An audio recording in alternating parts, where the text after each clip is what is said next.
청취자 여러분 반갑습니다. 오늘 저희가 함께 살펴볼 자료들 좀 깊이 들여다보는 시간인데요. 네, 오늘은 매일 우리가 마시는 음료, 특히 많은 분들이 정말 좋아하시는 커피 있잖아요. 이게 심장 건강에 어떤 영향을 미치는지 좀 자세히 알아보려고 합니다. 이게 또 나이가 들수록 더 신경 쓰이는 문제이기도 하고요. 저희가 받은 자료들을 보니까 의사 선생님 경고도 있고 또 어떤 연구는 좋다, 어떤 연구는 나쁘다, 결과가 막 다르더라고요. 그래서 좀 혼란스러우셨을 수도 있을 것 같아요. 네, 그래서 이번 시간에는 이 복잡한 정보들 속에서 진짜 중요한 핵심, 그걸 딱 뽑아드리려고 합니다. 자료들을 보면서 우리가 그냥 습관처럼 마시는 커피 한 잔이 우리 심장에 과연 어떤 의미인지 좀 명확하게 이해하실 수 있도록 도와드릴게요. 본격적인 이야기 전에요. 한 미국 심장 전문의 에반 레빈 박사라고 이분이 이것만은 제발 피하세요 하고 강조한 심장의 최악인 음료 4가지 그 얘기부터 시작해볼까 합니다. 헬스조선 기사에도 나왔었죠. 바로 그 달콤한 프라푸치노, 그리고 술, 톡 쏘는 탄산음료, 그리고 피곤할 때 찾는 에너지 드링크 4가지입니다. 듣기만 해도 좀 싶은 것들이죠. 왜 이 음료들을 주의해야 하는지 그 이유부터 좀 살펴보면서 오늘 이야기를 풀어가 보죠. 이게 그냥 몸에 안 좋대 이 정도가 아니라 실제로 2022년 통계 보니까 한국인 사망 원인 2위가 심장질환이더라고요. 그러니까 우리가 뭘 마시는지 진짜 신중하게 생각해야 할 필요가 있습니다. 를 지목한 데는 다 그럴 만한 이유가 있죠. 심장 건강 측면에서 보면요. 헬스조선 기사를 바탕으로 좀 더 구체적으로 설명을 드릴게요. 우선 첫 번째로 프라푸치노 같은 거 있잖아요. 그런 블렌디드 커피 음료. 이게 사실상 설탕 폭탄이라고 봐도 과언이 아닙니다. 당분이 보통 한 잔에 45에서 50g, 쉽게 말하면 설탕 13티스푼 정도가 들어간다고 하더라고요. 엄청나죠. 와, 13티스푼이요? 네. 거기다가 카페인도 에너지 드링크만큼이나 많이 들어있고요. 이 조합이 문제인데요. 카페인은 아시다시피 심장을 좀 필요 이상으로 흥분시키고 또 그 많은 설탕은 혈관 건강에 적이죠. 나쁜 LDL 콜레스테롤 수치로 높여서 결국 심혈관 질환 위험을 키우게 됩니다. 듣기만 해도 혈관이 걱정되는데요.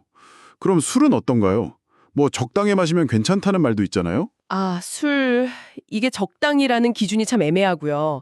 심장에는 여러모로 좀 부담을 줍니다. 우선 혈액 속 중성지방 수치를 높이고 혈압을 올려요.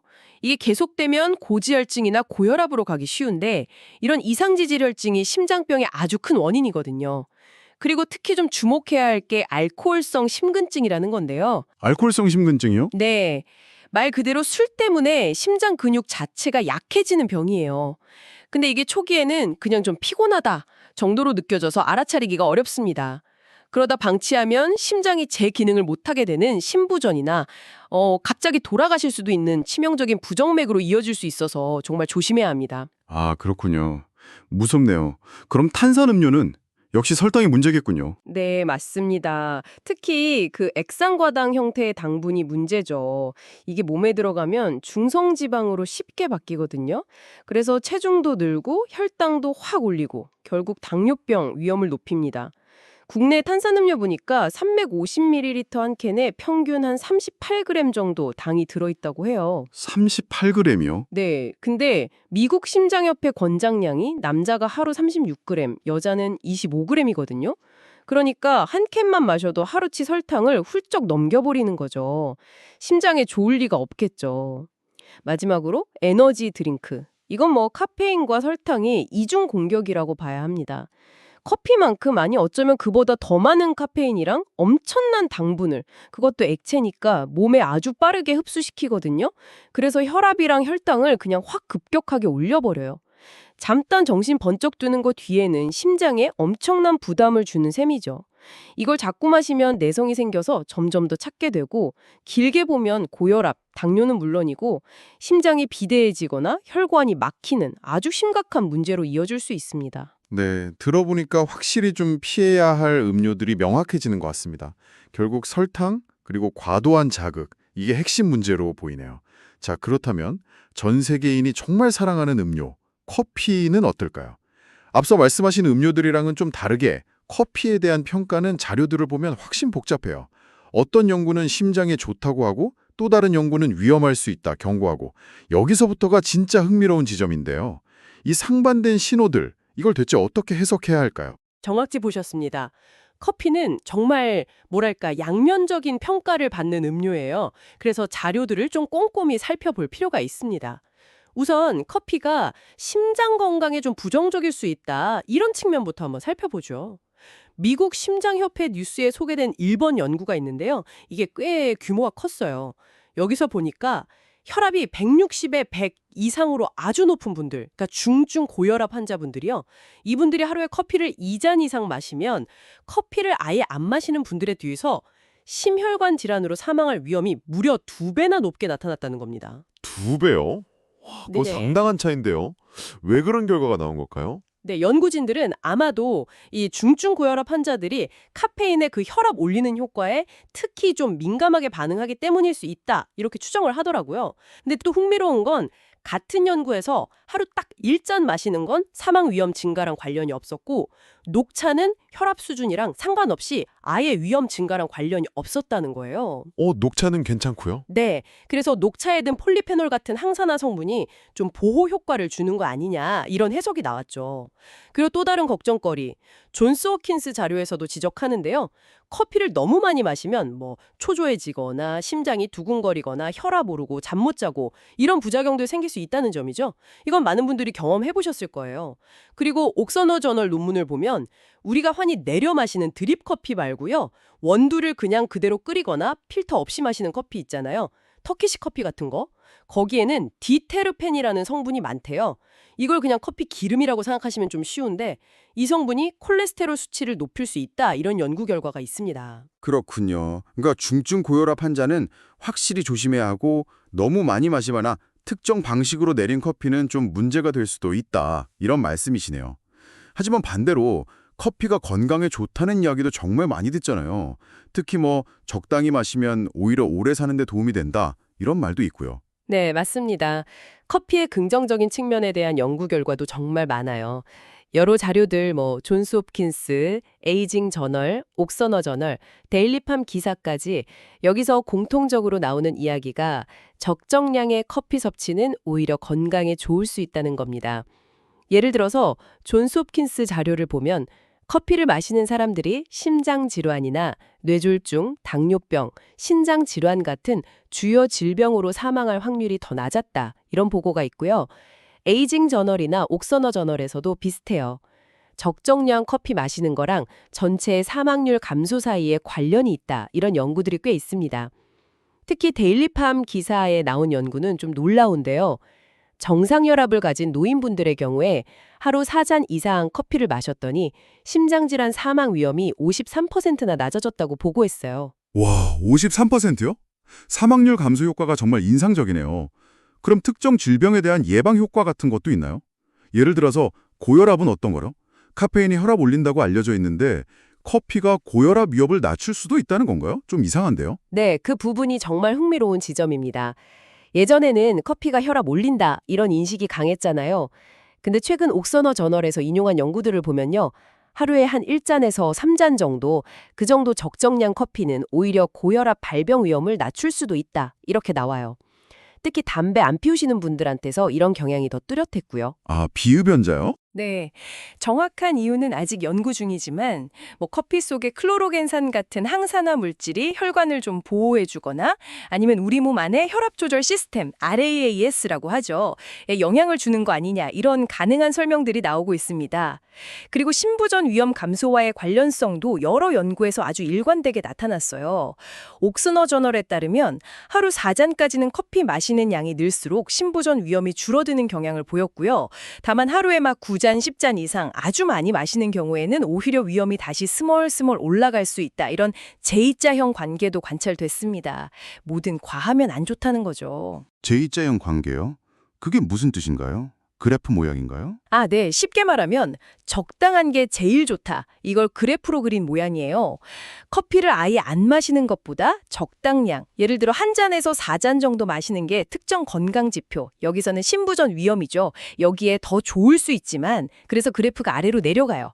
그 적정량을 넘어서 너무 많이 마시면 오히려 위험이 다시 증가한다. 그래프가 다시 위로 올라가는 거죠. 그 모양이 알파벳 J자 같다고 해서 그렇게 부르는 겁니다. 아, 그리고 이 외에도 심방세동이라고 심장이 불규칙하게 뛰는 거 있잖아요. 그것도 하루 1, 2, 3잔 정도 마시면 발생률이 감소했다는 연구가 있고요. 제2형 당뇨병 위험 감소, 파킨슨병, 간질환, 일부 암, 대장암 같은 거요. 그런 위험 감소 효과도 언급되고 있습니다. 심지어 다크 로스트 커피는 DNA 손상을 보호하는 효과까지 있을 수 있다고 하고요. 이야. 네, 심근경색 겪으셨던 환자분들 중에서도 적당히 커피 드신 분들이 사망률이 더 낮았다는 연구도 있습니다. 그리고 아까 말씀드린 콜레스테롤 문제도 우리가 흔히 마시는 종이 필터로 내린 커피는 그 디테르핀 성분이 대부분 걸러지니까 너무 걱정 안 하셔도 되고요. 와, 정말 뭐 거의 만병통치약 수준인데요.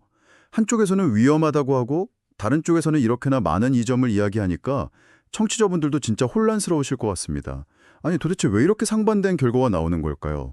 커피, 이거 결국 약인가요? 독인가요? 네, 그게 바로 핵심 질문입니다. 커피의 영향이 왜 좋다, 나쁘다 이렇게 딱 잘라 말하기 어렵냐면 여러 요인이 아주 복합적으로 작용하기 때문이에요. 자료들에서 공통적으로 지적하는 몇 가지 중요한 변수들을 좀 짚어볼게요. 첫째는 뭐니 해도 섭취량입니다. 양이죠, 양. 아까 제2자형 곡선 말씀드렸잖아요. 대부분의 긍정적인 효과는 적정량을 마셨을 때 나타나요. 연구마다 조금씩 다르긴 한데 보통 하루 1잔에서 한 4잔 사이, 이 정도가 그 범위에 해당되는 경우가 많습니다. 근데 이걸 넘어서 하루에 막 6잔 이상 이렇게 과하게 마시면 이점이 사라지거나 오히려 심혈관 질환 위험이 높아질 수 있다. 이런 연구 결과들이 있어요. 특히 고령의 고혈압 환자분들은 하루 카페인 한 200에서 300mg 정도, 커피로 치면 2-3잔 정도죠. 그 정도에서 사망 위험이 가장 낮았다. 이런 연구도 있고요. 그러니까 얼마나 마시느냐가 정말 중요합니다. 그리고 둘째는 개인의 건강 상태, 특히 혈압입니다. 아주 중요해요. 아까 일본 연구 보셨죠? 조절 안 되는 중증 고혈압 160에 100 이상. 이런 분들한테 하루 2잔 이상 커피는 정말 위험할 수 있다는 거. 반면에 혈압이 잘 관리되는 고혈압 환자나 아예 정상혈압인 분들은 적정량 마시면 오히려 이득을 볼 수도 있다는 결과들이 있으니까요. 자기 혈압 상태를 아는 게 정말 중요하겠죠. 개인의 건강 상태 말고 다른 개인적인 차이 요인도 있을까요? 예를 들면 뭐 같은 양을 마셔도 누구는 잠을 못 자고 누구는 멀쩡하고 그러잖아요. 네, 바로 그겁니다. 유전적인 요인이죠. 특히 카페인을 우리 몸에서 분해하는 속도에 관여하는 CYP1A2라는 유전자가 주목받고 있어요. 이걸 그냥 우리 몸 안에 카페인 처리 공장이라고 생각해 보시면 돼요. 어떤 사람은 이 공장이 아주 효율적으로 빨리 돌아가고 빠른 대사자, 어떤 사람은 좀 느리게 돌아가는 거죠. 느린 대사자. 아, 공장 효율이 다르군요. 네, 그렇죠. 일부 연구에서는 이 느린 공장을 가진 분들을 커피를 많이 마시면 심근경색 같은 심장 문제 위험이 더 높을 수 있다 이렇게 보고하기도 했어요. 물론 이게 모든 연구에서 다 똑같이 나온 건 아니라서 아직 연구가 좀 더 필요하긴 합니다만 어쨌든 유전적인 차이가 영향을 줄 수 있다는 가능성은 보여주는 거죠. 그 외에도 뭐 성별도 약간 차이가 있을 수 있고요. 일부 연구에서는 여성이 더 큰 이점을 보인다고도 해요. 또 흡연 여부, 이건 정말 중요한 교란 변수입니다. 커피의 좋은 효과는 담배 안 피우시는 분들한테서 더 뚜렷하게 나타나는 경우가 많아요. 비만이나 다른 병이 있는지 없는지 이런 것들도 다 커피 영향의 변수가 될 수 있습니다. 마지막으로 커피 자체의 특성도 무시 못하죠. 아까 말씀드렸듯이 필터를 쓰냐 안 쓰냐에 따라서 콜레스테롤에 영향 주는 디테르펜 함량이 달라지고요. 또 커피에는 카페인만 있는 게 아니잖아요. 클로로겐산, 폴리페놀 같은 수많은 좋은 성분들이 들어있어서 아주 복합적인 효과를 내는 거거든요. 항산화, 항염증 이런 거요. 그리고 뭐 너무 당연한 얘기지만 커피에 설탕을 얼마나 넣는지, 크림을 넣는지 이런 것도 최종적인 건강 효과에는 아주 큰 영향을 미치겠죠. 지는 양, 내 혈압 상태, 타고난 유전자, 생활 습관, 또 어떤 종류 커피를 어떻게 마시는지까지 고려할 게 정말 한두 가지가 아니군요. 자, 그럼 이 모든 정보를 바탕으로 좀 실질적인 조언을 드려야 할 것 같은데요. 만약에 커피가 몸에 잘 안 맞거나 아니면 아까 말씀하신 중증 고혈압 때문에 커피를 좀 피해야 한다면 어떤 대안이 있을까요? 카페인 없이도 좀 활력을 얻을 방법이 필요할 텐데요. 네, 좋은 질문입니다. 꼭 카페인에 의존하지 않아도 기운을 좀 북돋우고 기분 전환할 수 있는 건강한 방법들이 꽤 있습니다. 디스커버리 빌리지 기사 내용을 참고해서 몇 가지 추천해 드릴 수 있겠네요. 우선 카페인 없는 허브차가 좋은 대안이죠. 캐모마일이나 페퍼민트 같은 건 마음을 좀 편안하게 해주고 생강차는 몸을 따뜻하게 하면서 소화에도 좋고요. 부드럽게 활력을 주면서 카페인 부담은 전혀 없죠. 또 신선한 과일로 만든 스무디 같은 것도 천연 당분하고 비타민, 항산화제가 풍부하니까 자연스럽게 에너지를 줄 수 있고요. 그리고 가장 기본적이면서 정말 중요한 거, 충분히 물을 마시는 겁니다. 그냥 맹물 자주 마시는 거요. 탈수 자체가 피로감을 엄청 유발하거든요. 아, 물 마시는 거 중요하죠. 네. 그리고 견과류나 씨앗류 같은 건강한 간식도 꾸준한 에너지를 공급해주고요. 뭐 가볍게 스트레칭하거나 좀 걷거나 명상 같은 활동도 혈액순환을 돕고 기분을 상쾌하게 만드는 아주 좋은 방법입니다. 네, 다양한 대안들이 있군요. 좋습니다. 자, 그럼 지금까지 살펴본 이 모든 내용을 싹 종합해서 청취자분들이 그래서 뭘 딱 기억해야 하나 명확하게 정리해 주실 수 있을까요? 핵심만 다시 한번 짚어주시죠. 네, 알겠습니다. 복잡한 내용을 최대한 간결하게 요약해 볼게요. 첫째, 심장 건강을 생각하신다면 설탕이 아주 많이 들어간 음료들 있죠? 프라푸치노, 탄산음료, 그리고 대부분의 에너지 드링크. 이런 것들은 가급적 피하시는 게 좋습니다. 그리고 과도한 음주도 마찬가지고요. 둘째, 중증 고혈압이 없는 대부분의 성인이라면 적당량의 커피, 연구마다 다르지만 대략 하루 1잔에서 4잔 정도요. 이 정도는 안전할 뿐 아니라 오히려 건강에 긍정적인 영향을 줄 수도 있습니다. 뭐 수명 연장이라든지 심부전, 심방세동 위험 감소 같은 거요. 가능하면 필터로 내린 커피가 콜레스테롤 측면에서는 조금 더 유리할 수 있고요. 셋째, 만약에 중증 고혈압, 아까 말씀드린 160에 100 이상 이걸로 진단을 받으셨다면 커피 섭취는 정말 신중하셔야 합니다. 특히 하루 2잔 이상 마시는 건 위험을 높일 수 있으니까 반드시 의사 선생님하고 상의하시는 게 좋습니다. 넷째, 그리고 무엇보다 자기 몸의 반응에 귀를 기울이세요. 커피 마셨을 때 뭐 심장이 막 두근거린다거나 불안하거나 밤에 잠을 못 자거나 이런 불편한 증상이 있다면 양을 줄이거나 피하는 게 맞습니다. 사람마다 카페인 민감도는 다를 수 있으니까요. 다섯째, 커피 자체는 괜찮더라도 거기에 설탕이나 시럽, 크림 같은 첨가물을 너무 많이 넣으면 건강상의 이점은 다 사라지고 오히려 해가 될 수 있습니다. 가능하면 블랙커피로 드시거나 첨가물을 최소한으로 사용하는 습관이 중요합니다. 네, 아주 명쾌한 요약 감사합니다. 의사의 경고부터 시작해서 커피의 그 양면성에 대한 다양한 연구 결과까지 정말 많은 자료를 꼼꼼하게 파헤쳐봤습니다. 결국 커피가 약이냐 독이냐 이 질문에 대한 답은 상황에 따라 다르다. 뭐 이거인 것 같네요.